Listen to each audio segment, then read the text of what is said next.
اور صحرا نشینوں میں سے بھی کچھ لوگ عذر کرتے ہوئے تمہارے پاس آئے کہ ان کو بھی اجازت دی جائے، اور جنہوں نے اللہ اور اس کے رسول سے جھوٹ بولا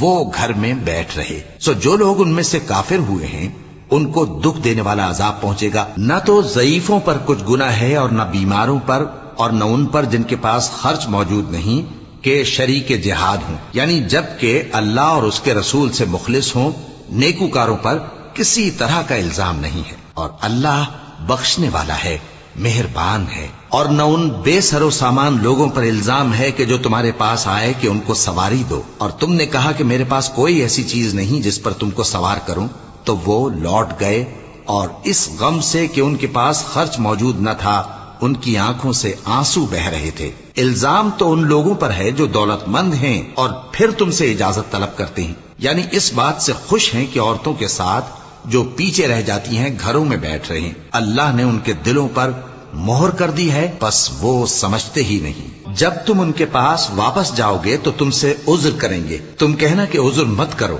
ہم ہرگز تمہاری بات نہیں مانیں گے۔ اللہ نے ہم کو تمہارے سب حالات بتا دیے ہیں، اور ابھی اللہ اور اس کا رسول تمہارے عمل کو دیکھیں گے، پھر تم غائب و حاضر کے جاننے والے کی طرف لوٹائے جاؤ گے، تو جو عمل تم کرتے رہے ہو وہ سب تمہیں بتائے گا۔